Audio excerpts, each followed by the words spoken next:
ask every single person in your neighborhood, every single friend you have, are they basically at capacity? I think they are. I think all of us have just about enough that we can barely manage it. I sort of think that the hardships are bringing us closer to God. Hi, friends, and welcome to Echoes of Impact. I'm Briana. And I'm Cherise. We're so glad you're here with us. On this podcast, we're dedicated to sharing real stories of how God shows up in life's challenges, how he can grow us, shape us, and use our experiences for something bigger. So if you love Jesus and you want to walk more boldly in your purpose, you're in the right place. Let's do this. Hello, and welcome to another episode of Echoes of Impact. I'm Briana. And I'm Cherise. And as always, we're so grateful to get on here and just have faith-filled conversations with each other and with you guys as you listen as well. So today we have a special guest, and her name is Heather Palmer. And for those local to Kansas City, she grew up on Lake Lotawana, which I've been out to a couple of times, a special place for sure. But a short introduction to Heather is that she got married young in her young 20s, and shortly after, her husband got cancer and he died at a young age of 26. They had a 1-month-old at the time. She did get remarried, had 3 more kids, and fast forward a few decades, she's a yoga teacher. She's also an author. She wrote a book called Gold in Cracks, which we're going to talk more about, and the title and everything. Yes, I have mine too. For those watching, I'm holding it up. I actually read it in just a few days. So it's a little bit thicker book, but actually the way that her font and the way she kind of lays it out, it's really easy to read. So definitely recommend that. And we'll talk about that more soon.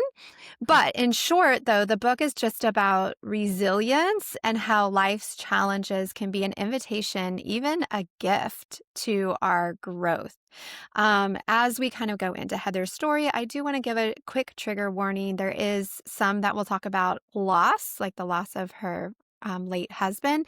And we'll also be talking about a little bit about how alcohol can affect us and also anorexia and bulimia. So just use your discretion when listening.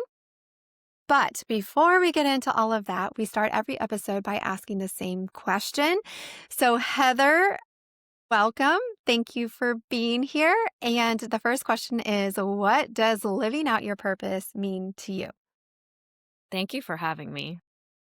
What a gift to be able to speak with you guys this morning. And I love that we prayed before we began. It's just obviously such a faith-filled space, and it feels really warm and cozy. So thank you. Thank you. Of course. Happy to have you. What does it feel like to live out my purpose? Yeah. What does that mean to you? To me, it's going to be constantly evolving and constantly changing, because I think our purpose is to be in alignment with God, and that might look different in some seasons than another. And I think our purpose is to constantly redirect ourselves back in and refine who we are in relation to the world, in relation to our circumstances, but to really just constantly be in alignment with God. I love the way you put that. It makes me think of how the world is always changing. People are always changing, but it says God stays the same. It's almost like our purpose is constantly evolving and changing because we live in this changing world and things are always changing. But it's like that coming back in and that coming back to center yourself back on God in a steady way. Yeah, it just feels really peaceful. Yeah. Thank you for Coming sharing back that. home to Yeah. you, coming home to you, which is, it feels the same on the inside, but it might look different on the outside, because you're in a different season of your life always. When you're a young child, your purpose is to go to school and to do your best and to learn and to grow and to, obey your parents and to just try to build your world up. And then as you get older, your needs change, and maybe you're a young parent or, in a marriage. And then you're just constantly trying to turn inward and be how can I keep doing what I'm supposed to do out here, but stay connected to God in here? Yeah. Because That's the good. world will like suck us away from God, because it's like the material world is so tricky, and it's just like, pay attention to this and pay attention to that. But like, no, first you must be aligned here. Yeah, that's Yeah. really good. I've been so excited for our conversation today, Heather, and I can't wait to hear more of your story. So, Yeah, if thanks. you wouldn't mind, can you just share with us a little bit about your story and what brought you to be here with us today? Yeah. Well, I wrote a book, and that book was Congratulations. That's a lot. Yeah. thanks. That's a The big thing to put up there, yeah. the the book was written to myself originally. Mm, You Mm. know, I think most writers write for their own processing and their own growth. And the book was me writing myself back to a place of alignment. Hmm. And after I wrote it, of course I kind of wrote it thinking, "Oh, like let me just tell my story." And like I don't know if I'm going to share it or not. And if you've read my book, then I get extremely vulnerable, the only kind of vulnerable that you get when you're literally like writing in your own diary.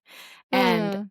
I'm up there writing to myself, like, you can rebuild your life, because I had gotten so far away from myself, basically people pleasing and over functioning, Yeah. working to like make my outer world look right. But I was out of alignment with who I was. And if you're out of alignment, it's like, this is not my purpose.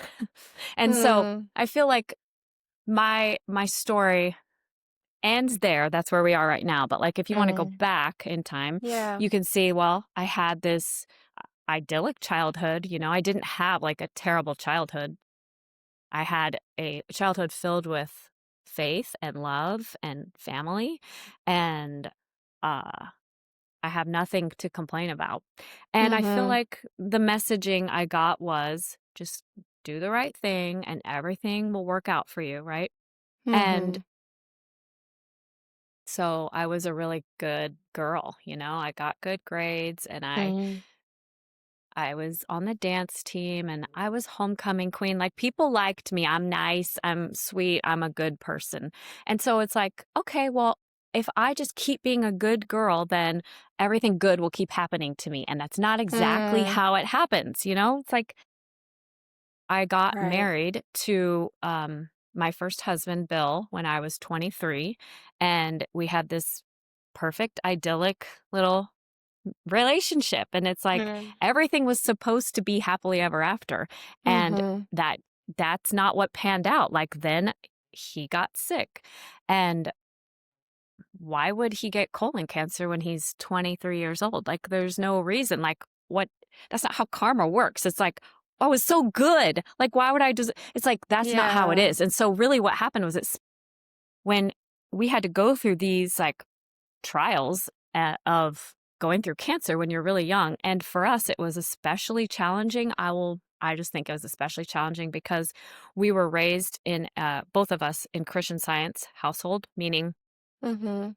we did not go to doctors for Hmm. medicine, for mm, treatment. We relied on prayer for treatment. We believe that God is the great healer, Mhm. which I bet you guys believe that as well, but it was mm. just a bit more extreme, Yeah. where Mm.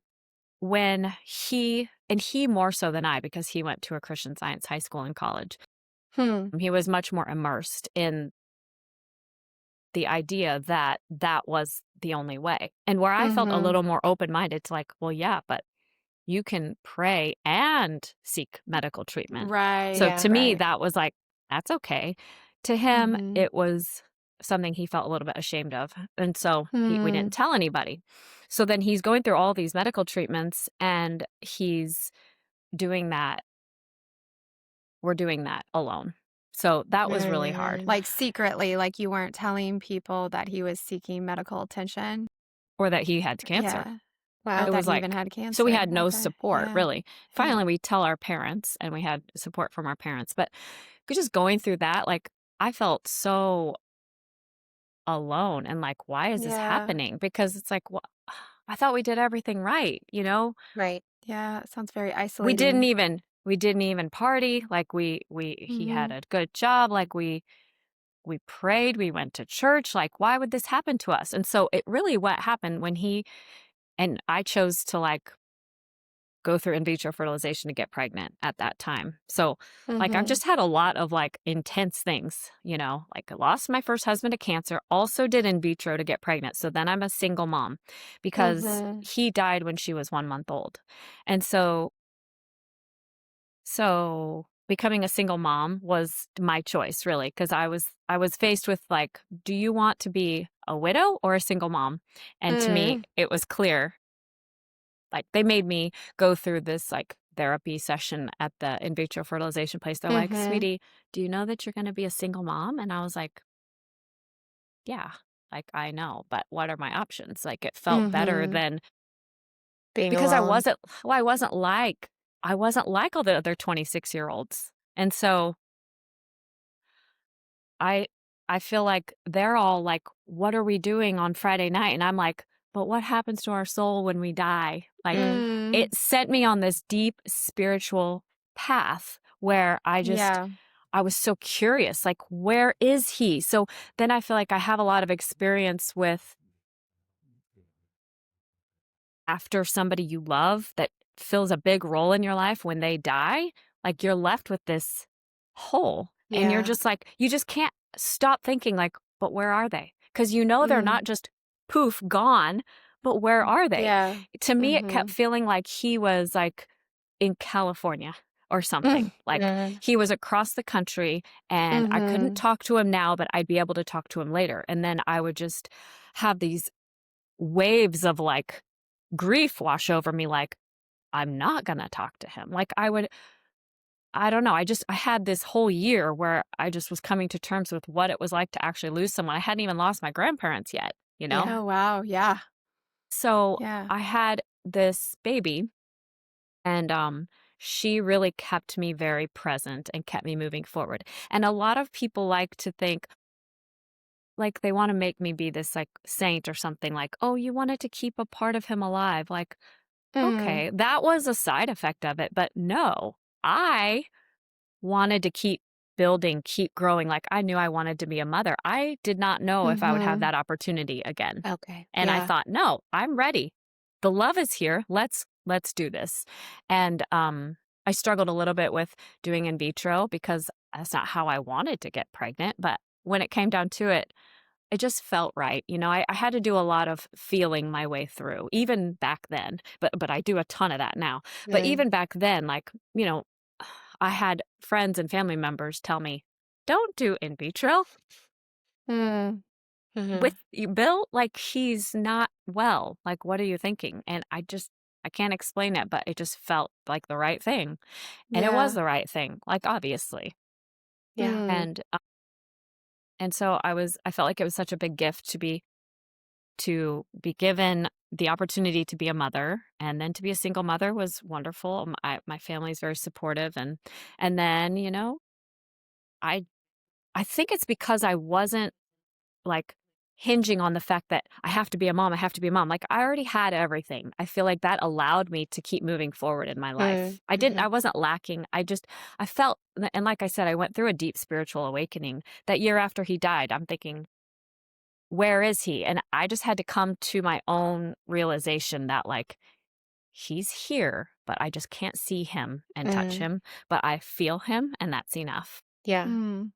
Yeah, and heaven is just nearer than I think a lot of us know, right? Yeah. Like we think of it as this faraway place, but we also don't understand like God's version of time and space and all the things, right? Mhm. And I think it's a higher frequency than we are in here. We're in a very dense Mm. physical Mm. frequency. Mhm. And I think that we can't always, you can sense things, but you can't see them and touch them. Yeah, You totally can like, grasp. when you think of somebody who you love who's passed on, I feel like they're there. You can sense them, you Mhm. feel them, but you just cannot see and touch them. So for us in our physical bodies, it's like we think they're not here.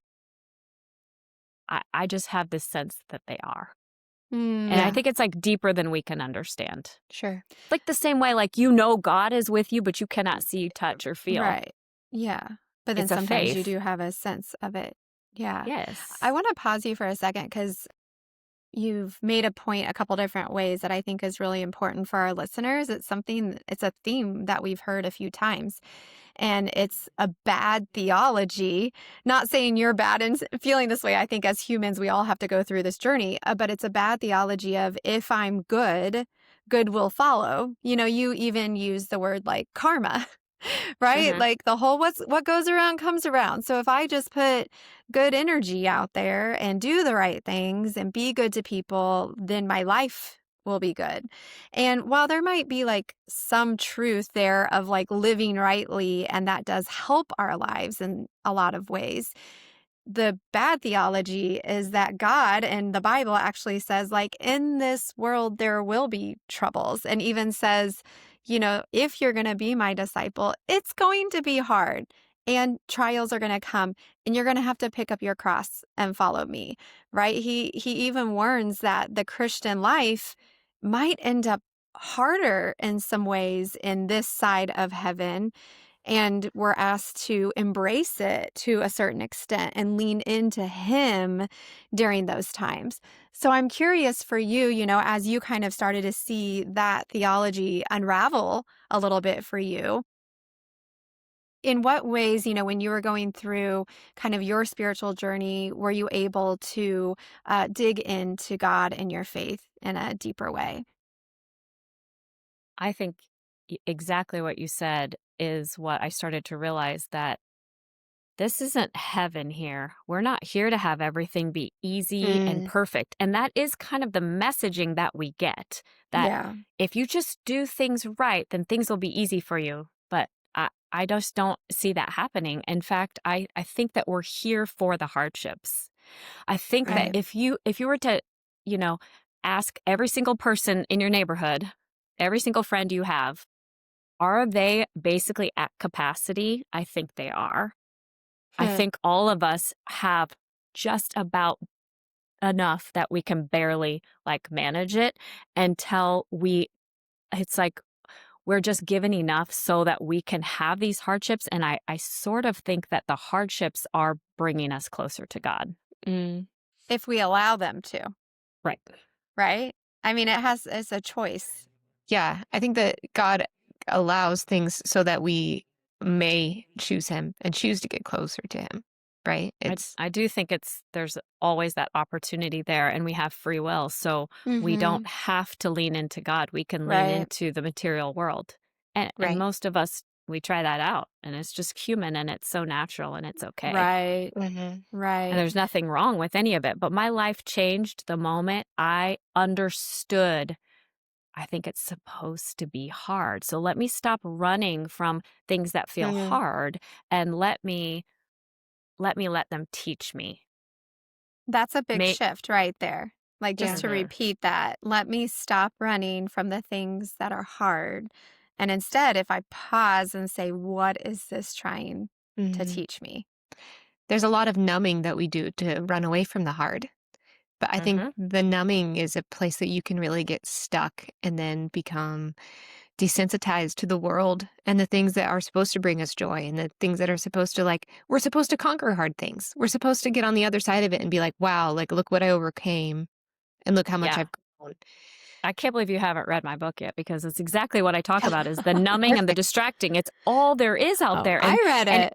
I know, but I'm just saying you're exactly saying what I'm saying. It's like Good. the Mm-hmm. world is full of numbing and distractions, and it's like we teach each other to numb and distract. It's like, "Oh, you had a Mm-hmm. bad day at the office, let's go get a drink." Or your Mm. boyfriend broke up with you, retail therapy. Hmm. Or we even teach our kids to numb and distract. Hmm. Like you're sad, here, have a cookie, let's watch a show. And Hmm. so we teach Hmm. ourselves to not feel uncomfortable. It's like there's this messaging out there that feeling uncomfortable is bad. No, it's not bad. This is the way. The Yeah. darkness isn't in the way. The This is the darkness way. is the way. That is the way, in order to, like, you have to move through everything, rather Yeah. than like we try to like sidestep feeling uncomfortable, but that's not the answer. The answer is you have to feel everything. We're here to feel. And when you realize, like, I can actually feel uncomfortable, and then it goes away. I think we're Mm. scared that, like, Mhm. you don't wanna, like, sink into this feeling of feeling sad or feeling angry because you, like, think you'll become that. It's like, Right. I think I say in my book, like, you don't you say, like, "I am angry," or "I am sad." You're, like, claiming that that's who Yeah. you are, but no. Like, there's a very distinct difference when you say, like, I feel angry. I feel Yeah. sad. So when you say I'm feeling these things, that you're not becoming those things. No, you're a soul. You are like this beautiful soul having a human experience. You are here to feel those things. You're not becoming those things. So the moment you like separate Mhm. yourself from the experience and you're watching yourself, you're like, okay, I'm feeling really angry. Why? The Mhm. moment you can separate yourself as becoming that energy and you're like get curious and you're like, why am I feeling angry? Then all of a sudden that trigger becomes a messenger. The messenger Yeah. telling you where your boundaries are, telling you what's upsetting you, telling you where your boundaries have been crossed. And then all of a sudden you're feeling sad, you're feeling angry, and then you can get curious and you can move through it. And you're like, wow, okay. And then Yeah. what you realize is it doesn't last forever. These feelings, they flow in and then they flow out. And when you allow them, then you can keep moving. And that's Yeah. where like the yoga thing comes in to me. It's like Mhm. we're constantly in this flow state in our life. But what we do is we resist and we don't like to feel uncomfortable. Mm. So the moment you can shift from, I'm okay to feel uncomfortable, it's not going to last forever, and it's not me, I'm feeling sad today, and then it goes away. It's like crazy when you like feel it dissipate and Relief. you're like, I think we really don't want to feel uncomfortable, so we will try everything to push that away. I mean, that's what I used to do. That was the eating disorder for me. It was like, and then the alcohol, like, so we can talk about those things, but I think me being vulnerable about the ways that I have numbed and distracted because I didn't want to feel uncomfortable. I hope that that gives other people permission to be like, I do those things too. Maybe I do it in a different way. Maybe Right. I shop too much or I don't know, like everyone's got their thing, but I think I think we're human and I think it's okay and I think it's normal for us to try to distract away from feeling uncomfortable. And in the moment you let it be okay, then you don't have to do all those coping mechanisms Yeah. anymore. The Bible verse that kept coming to my mind while you were talking was, even though I walk through the valley of the shadow of death, I will fear no evil. It's like we're Mhm. supposed to be walking through the valley. He doesn't tell us to like not do that, but Yeah, not go around the go valley. around it. We're supposed Yeah. to walk through it and fear no evil. Like, don't fear the feeling that you're feeling. Trust that it will go away and that he will bring it through because it says he is with us, you know? I love that. I love the way you tied that in. Well, yeah, so just as, since you mentioned it, about the ways, that we have all distracted because truly we all have our ways, and some to some people's eyes might look more, and I'm using quotes, like innocent than others, right? For some it might be like I'm sleeping it off or Mhm. I'm going to eat it away or Mhm. right. And so we have all, if we all pause and take notice, we all have certain ways that we might try to numb, Mhm. escape, distract, right? Push it down, whatever. And so I would like to hear, as you were mentioning, the vulnerability of things that you have done personally so that others can maybe connect to some part in that and see that in themselves too. Yeah, so like a lot of women and probably men too, but more women talk about it. Like I have used food as a way to like feel a little bit in control of my life. And it started when I was young. Mhm. And it started by just trying to manage, what comes in your body, what comes out of your body. But like I was when I was about 17 years old, I was just restricting my food and, it was the 90s. So it was like, oh, you can't eat any fat. And it's like there's always going to be some kind of trend of Mhm. how to Yeah. feel like you're in control. And so, like, that just became like Mhm. something that I did to maybe manage it. It wasn't a problem. It really wasn't a big deal Yeah. at first. And then what happens is these things just kind of grow sometimes. And, uh, well, my eating disorder was just kind of a constant companion in college, and I was very ashamed of it. And that's another thing that I think is really important to note is the shame is really what kept it stuck there. Because the minute Mhm. especially now, I'm pretty open and vulnerable and Yeah. talking about my eating disorder, it Yeah. just has no power over me anymore because I'm not keeping it hidden. It really That's likes to good. stay hidden. It really Yeah. likes to thrive in the dark secret. And so mine got like, so, it kind of has gone like this. It's like whenever I needed to feel really in control, it would be like flaring. And then when things in my world felt good, it would be quieter. And so that was just the way that it, manifested itself for me. But, about probably 8 years ago or so, things in my world were very chaotic. Now, I had gotten remarried and I had 3 young children, and my husband at the time was running a startup company, and things were really stressful. And I felt very out of control because little kids will do that to you, and they were wonderful, beautiful, sweet little children, but, like, I talk about, like, the ways that we crack and have to reinvent ourselves over and over and over, like, motherhood was one of those cracks for me, Right. where I wasn't the same after. Like, I had to redefine how I was in the world Mhm. in order Mhm. to in order to keep moving forward. Sure. I'm curious how long you kept in the dark, and then Oh, maybe what a tipping point forever. I mean, was. I yeah. So, like I said, I was about 17 when the eating disorder began, and I remember because before I didn't think about food, and then all of a sudden I was thinking about food. I was counting calories and blah blah blah. And so that went on for a really long time. And like I said, went up and down. And my first husband died when he was really sick.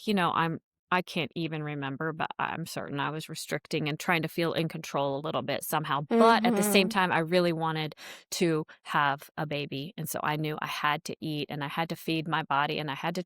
Okay. So that kind of kept me in check. When I had babies, it kept me in check. After my last baby was Mhm. born and things started feeling really out of control, it's like, well, I don't have to stay healthy for, to have Like babies a anymore. pregnancy. Yeah, it's like it's really weird and it's hard for me to like say it because I understand how unhealthy it sounds, but Oh, that's I okay. was just kind of like I was using my same things that I'd always done, which was restricting, and then when I would eat too much or, like a normal amount, I would purge. And so it's like, oh, if that happens once or whatever, it's like, okay. I understand most people don't do that, but it's like, it's really hard for me to explain why this maybe made me feel like I was in control because it's clearly so out of control. But it's Sure. like, somebody who's like cutting themselves, like, why are they doing that? No, Yeah. it's like it's a thing in the brain, right? We don't fully Yeah. understand it in the way we speak, but And it there's a lot is of things like that. yeah, there's a lot yeah. Yeah. There's Yeah. a lot of So things like that's that. why there's so much shame around it because I'm like, yeah, I knew it was bad. I knew. And I was embarrassed. At this point in time, I'm a yoga teacher. And I'm like, Mm, I am sitting here like I'm a fraud, is what I'm thinking. And I'm like, but I want so badly to not be doing this. And so about Mhm. 1,000 times I would tell myself, this is the last time. You're never going to do this again. Here's the Yeah. new plan, Heather. It's like, here's the new plan. I'm going to do this. And every day I'm going to just eat these things. And, the problem was usually that I was restricting. And so then what happens is then you get really hungry. And so the bottom line is, I tried, and God tried to tell me, and I just wasn't answering the call Mm.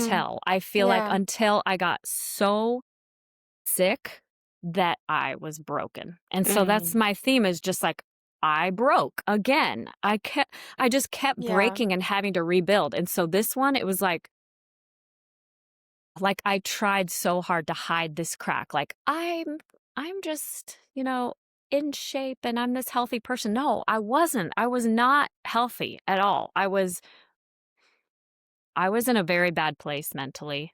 My world felt very out of control for things that we don't have to talk about, but like it was things inside my marriage that weren't the way that I knew that I wanted them to feel. And so I was just distracting myself away from feeling that. I didn't want to see that truth. And so Mm. I was making myself so sick that I didn't have to see it until I broke one day. And I feel like there was this moment where I was begging God to like help me.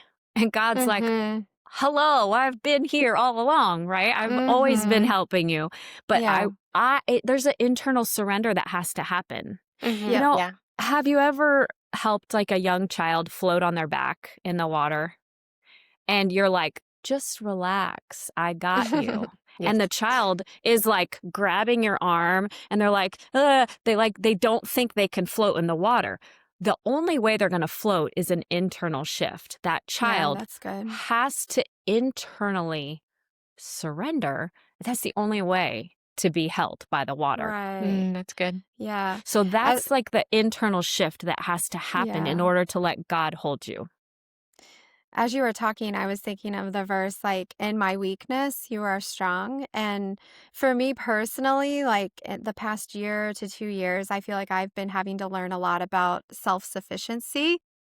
You kind of alluded to that a little bit. Like, if I just follow this regimen, like almost like I have the power to control this. I can do this, right? Like if I just do this and don't do this and count this and we start to like rationalize with ourselves that we can figure this out.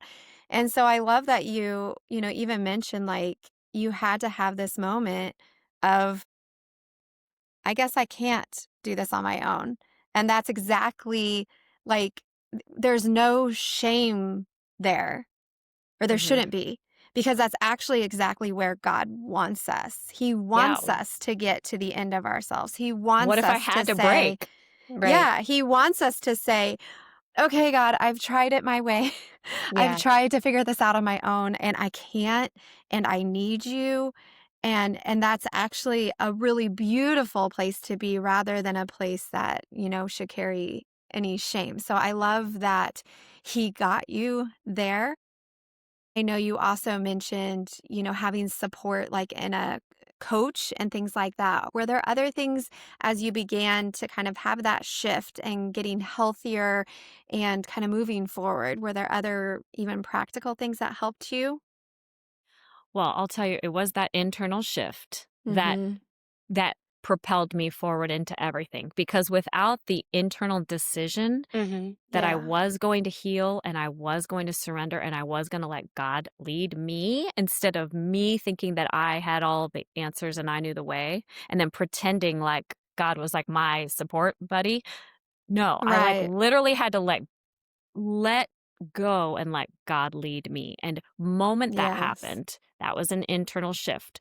The moment that happened, every door just got opened and it just kept being Hmm. shown to me. And I'm like, Yeah. it's not like, oh, it was always easy, but I was always supported, always. Mm-hmm. Like the moment I asked for help, God revealed himself to me in little ways. And I take signs from the universe all the time. Like, why would I not? They're there. Like, you know, song on the radio or my sister calling at just the right time or numbers on a clock, even like to me, they're little winks from God. Like, Mm-hmm. keep going. I'm here. You've got Yeah. I'm this. right Yeah. here. Mm-hmm. And yes, I did hire it. It was easy for me to quit drinking because I was going to say, I don't think I mentioned this, but like the Yeah. drinking and the purging were very intertwined for Mm. me. Okay. And Uh-huh. so, we were just drinking too much, a very efficient way to numb and distract yourself away from your life. So It Mm-hmm. is I think a efficient. lot, yeah. And I don't like judge drinking. Like I can Yeah. have a drink and it is not a problem. I don't want to have this philosophy where I can't do anything. I just want to be like Right. open vessel, like show me the world, God. Like Yeah. What do I you am want for here. me and what is healthy? Yeah. But so Yeah. it was easy for me to quit drinking. I could not stop purging. I hired an accountability coach and that was my lifeline that kept me going every day. It was just like Yeah. Is that what you would allowing me. recommend to like women that need help, that are ready to Yeah. get help, would to be to find a Yes. accountability I've coach? thought about becoming that myself. Like Hmm. because I know how much it helped me to have somebody Yes. else say, "I've done that too." I was Yeah. so To relate. ashamed.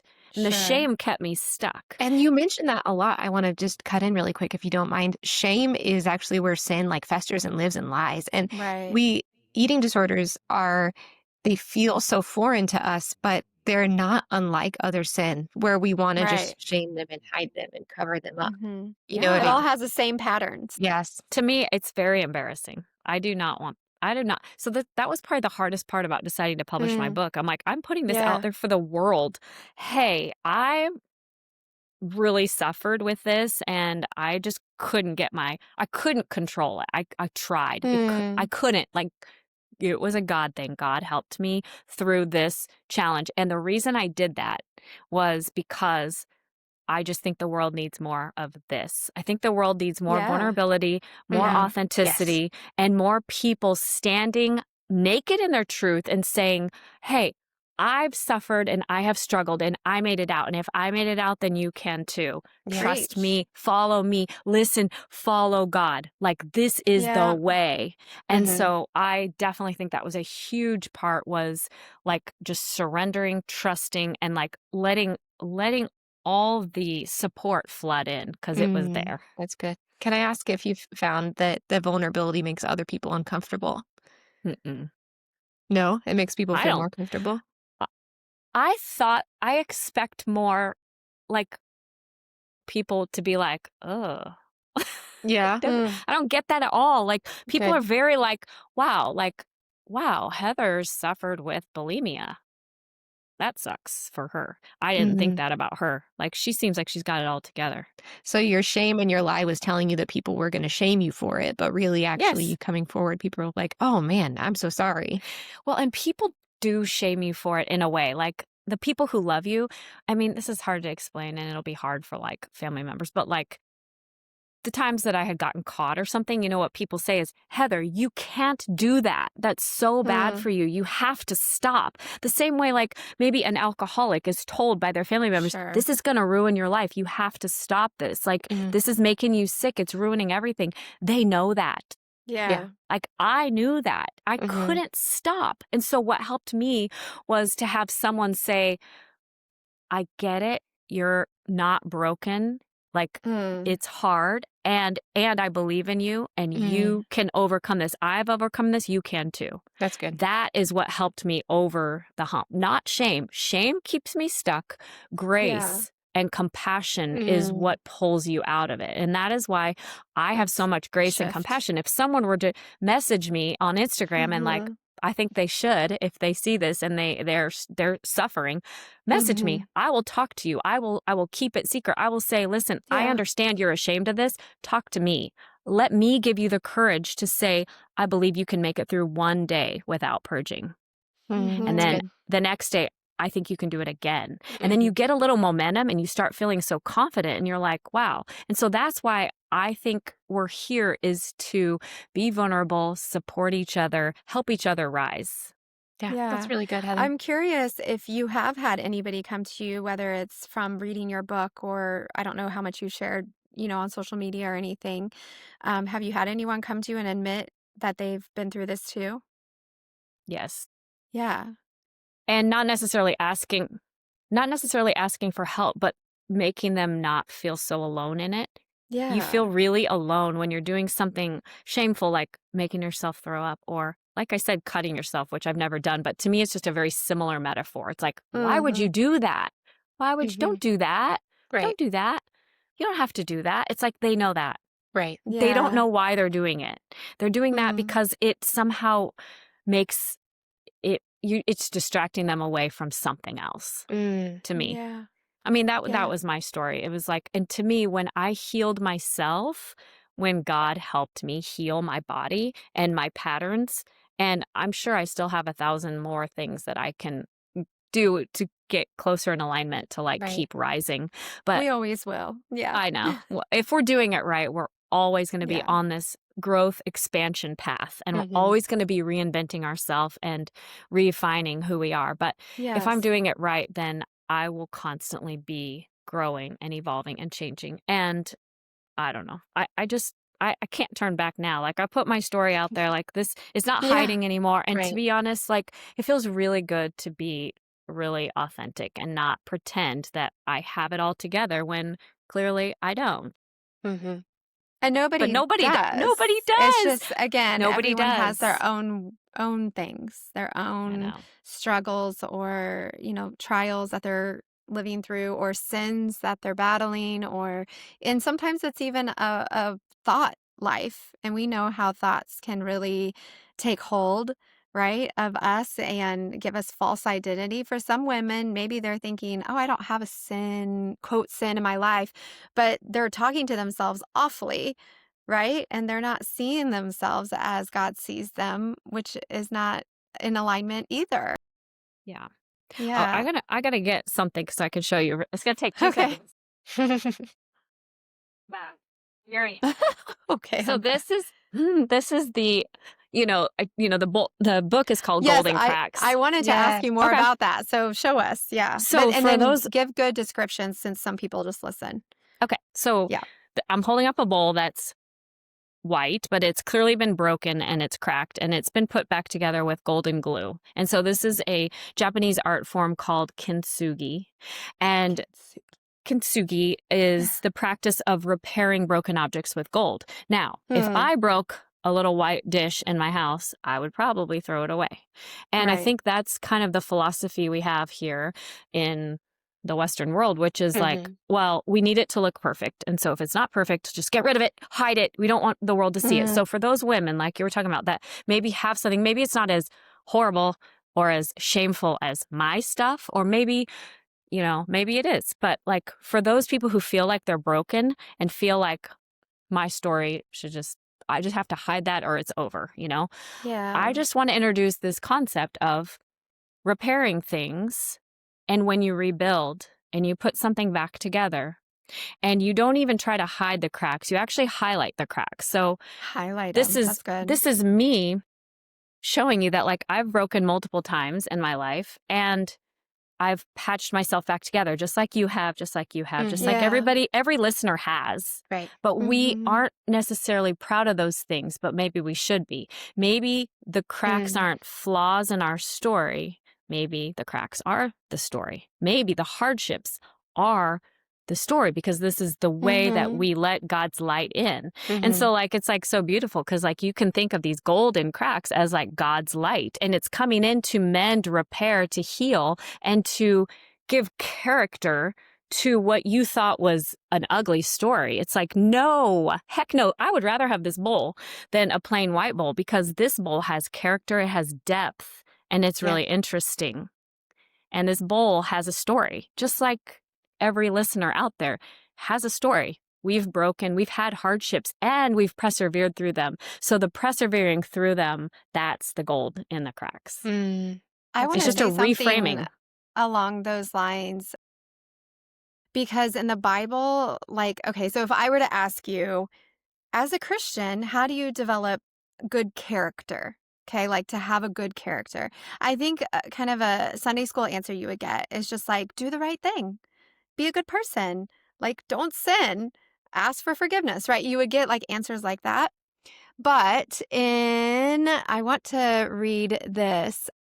Romans 5:3 through 5 says, we also glory in our sufferings because we know that suffering produces perseverance, and perseverance through suffering produces character, and character produces hope.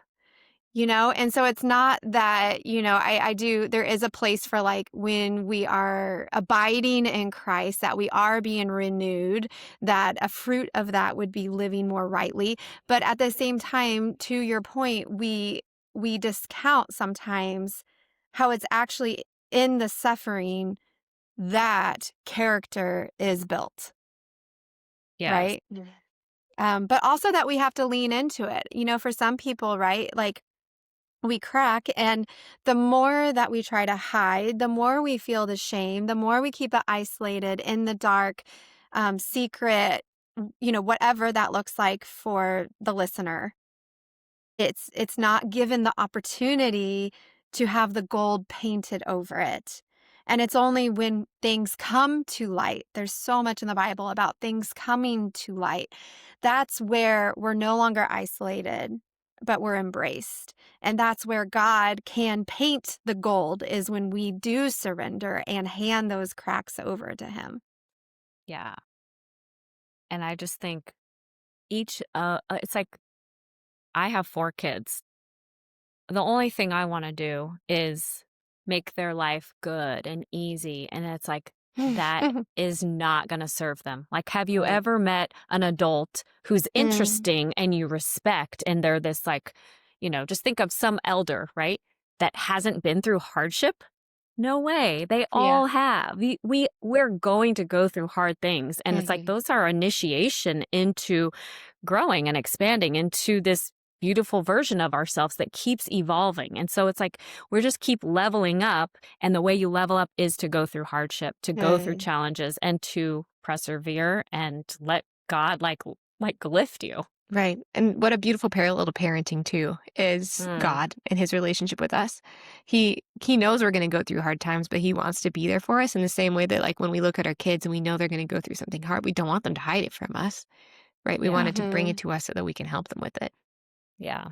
And like I was telling Briana, like, I have 4 kids and they're all different. They all have different personalities, and I have a different relationship with each one of them. Like, I might joke with this one, but maybe not as much with this one, and this one's more serious, and I just think that's a parallel too. Like, God is trying to reach each one of us in all these Individually. different ways. Yeah, A that's good. 1,000 ways all day long. All day long. It could be, those synchronicities that you see. It could be, a bird or a snail, or it could be, a music, or it could be being in a cathedral, or it could be being in a snowstorm. Like, everything out there is God. And so God is constantly trying to connect with you. And so when I also start, like, not placing God only in church, like, God is everywhere, always trying to connect with me. And like, the kingdom of heaven is in here. And only when I align with God do I feel it. And I don't have to be anywhere. I can be right here. But like, it's like this internal, like, glow. That's lovely. Yeah. Heather, I wanted to ask if you could talk to a little 18-year-old Heather and encourage her or give her wisdom or strength to get through something. What would you want to say to her? Wow, what a great question. What would I tell 18-year-old Heather? I talk about this in my book, where I say, like, I look at the past and I look at the future, and then I think, what would my future self tell me now? I haven't really thought about what would I tell my 18-year-old self, but like, I think I would be telling my younger self always, keep going. Like, to just trust your internal compass, because the compass is always leading you. Like an external GPS on our car, it's like, I just trust that thing. I'm like, it's telling me to turn right here, so I'm just going to turn right.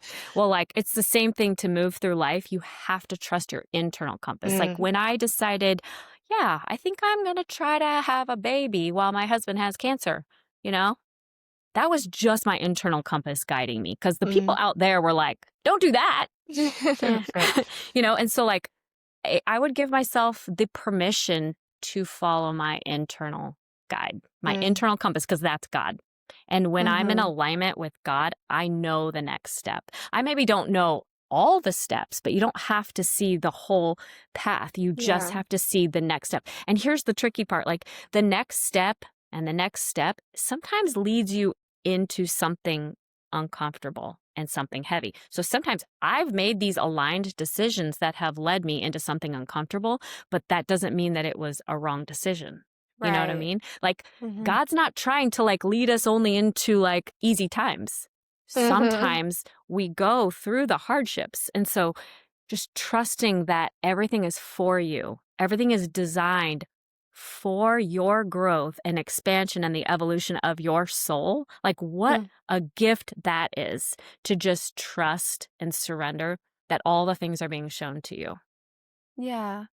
I also like, in your book, you talk a lot about the eye of the storm and how a lot of times we as humans would just prefer if our circumstances would change so that we can feel better, right? But you talk about like when we are growing and expanding and I would say like leaning into God more, abiding more, right? And having that internal peace that only comes from him, that we can actually be in the eye of the storm. And it's not our circumstances that change, but us. And so I'd love to kind of hear in your own words what you've learned about that as well, how that plays Yeah. out in your life. This is one of my favorite practices is to draw a circle around yourself. So if you were to just right here, right now, while you're watching or listening or whatever, just imagine drawing a little imaginary circle around yourself. And then you're Mm, like, okay, everything inside the circle is my job. My thoughts are my job. mm, The words that come out of my mouth, those are my job. My actions, that's where my power is. My breath, that's my job. The things that are outside of this circle, other people's thoughts, other people's reactions, other people's, words, not my job. And so in this sense, you can be calm in the midst of chaos. mm, So you can move throughout your world. So if you get to this state where you're like, I am safe, all is well, everything is working out for my highest and greatest good, then I can move into any room of this house or I can move out into the world and I can be in a state of peace. And other people's actions don't have to affect my peace. So to me, that's the mhm, eye of the storm is it's really setting boundaries around your own internal peace, which is, like I said, this is where the kingdom of God is inside of me mhm, when I align to it. It's there. It's there. It's like, yeah, I have this other analogy that is basically like we think we can only be one thing or the other. So, oh, if I go out there and everyone's fighting and people are angry and upset, I can't be at peace, but you can. And that's like this juicy spot to be at where you're like, I can be anywhere and I can maintain this feeling inside of me, this yeah. glow.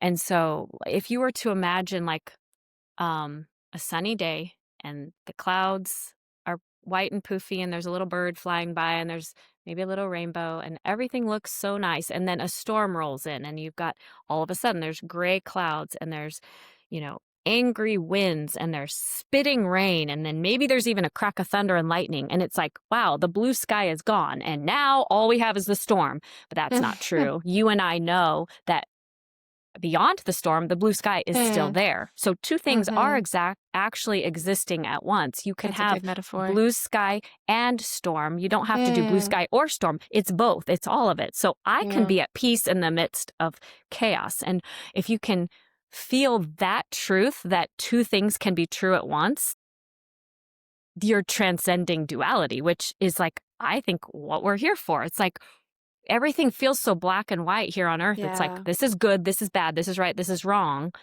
What if we're all of it? What if we can be at peace in the midst of chaos? right. What if something that looks bad is actually good? Mm, it's really Yeah. good. I feel like that it's the paradox of the gospel, even, that sometimes things that look one way is actually the other. That sometimes how it looks on the surface is not what it actually is. And I also appreciate this both and. I'm someone who kind of naturally sees things in the gray, but I know a lot of people who see things very black and white. And it's like, it doesn't have to be just this or just that. What if it is a both and, like you mentioned, or you even mentioned, when you lost your first husband? Like, I can have grief and I can have joy. I believe that's the word you used at the Mm. same time. Like joy with my daughter, it's like then Right. I would Joy feel with your then I newborn. would feel guilty like I shouldn't be happy right now. I just lost my husband. But Mm, but I have the capacity to hold all of that. I right. can feel both grief and I can also feel happy for the fact that my daughter is just giving me like big belly laughs right now. And Yeah. yeah, That's so the beautiful. ability to hold two things at once, I think, is like such a skill that we could all Yeah. cultivate. Like, I think COVID was a really good opportunity for us to be able to see, because things were so divided. You're either Yeah. thinking this or you're thinking that. And I think most of us have come around to like, well, two things can be true. Like, two things Yeah. can be Yeah. true, or you could see different perspectives. And the minute you see different perspectives, your whole world just opens up and you're like, oh, so it's like you've got the surface level stuff, and then you can like see it from this higher level, like Mhm. this deeper level of like, okay, maybe I don't understand everything, and that's okay, but I'm okay with being open to not Yeah. knowing it all. And like, again, then it's just this surrender, like, God, lead me, just tell me what to do next. Yeah. And a full circle back to a little bit earlier in our conversation, it reminds me of doing yoga, right? When you're like really uncomfortable in a yoga pose or in a flow and it feels very uncomfortable, but you're reminded that of that inner peace. And then like, am I making sense?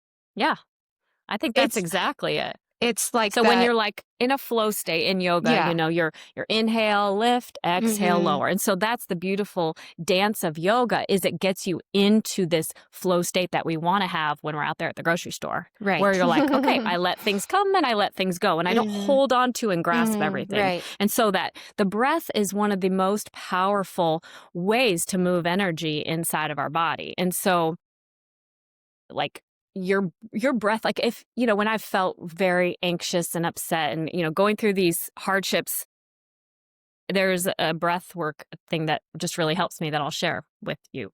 And so if you literally put both feet on the floor and you like put one hand on your heart and you take a breath in and you like almost like forcefully exhale, like, oh, like you're just discharging this energy, something you've been holding on to. And when your breath is like, it's like, it's so much more powerful than we think it is. Hmm. I like to say in my yoga classes, like, we overthink because we underbreathe. Like, Hmm. sometimes you just need to breathe and keep moving, keep flowing through life. Like, let things come, let things go. And Yeah. then things don't last forever. Yeah.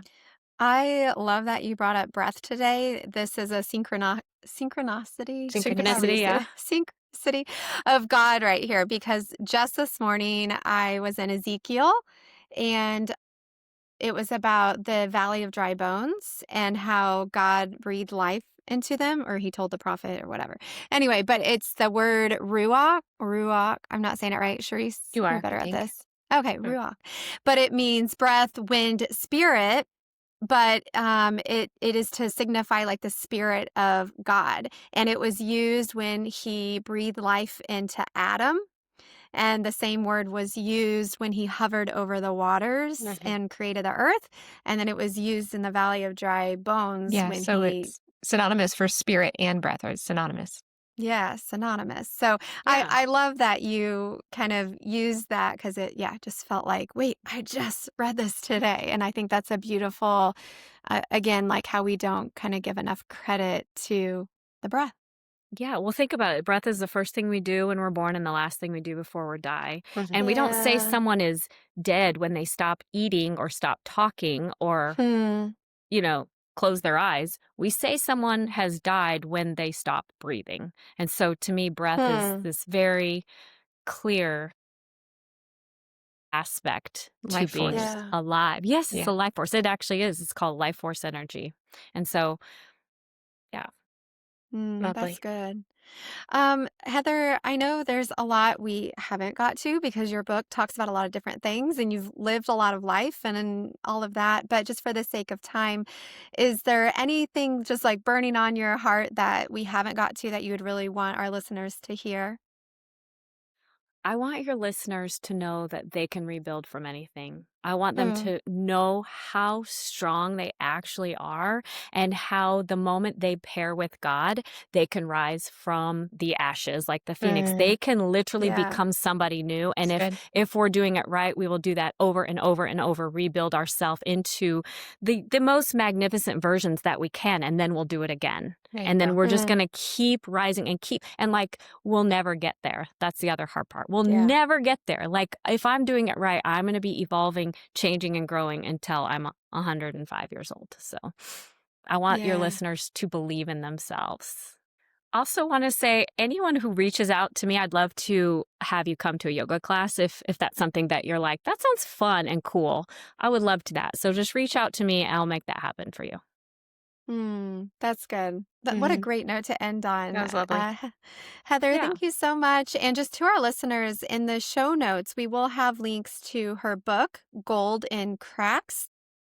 And we'll also have a way, like if you want to reach out to her, if there's somebody listening that might be struggling with an eating disorder or anything like that, she'll provide the best way to reach her as well. If you have any questions, always feel free to reach out to us on our Instagram or even email as well. And thank you for joining us. Join us again next week for another inspiring story. Thanks for listening in today, and we hope that you enjoyed today's episode. Just remember, your story matters, and God is using it to create echoes way beyond what you can see. If this episode encouraged you, please share it with a friend, subscribe, and leave us a review. We'd love to hear from you. Until next time, keep trusting God, leaning into His purpose, and allow your life to echo His love.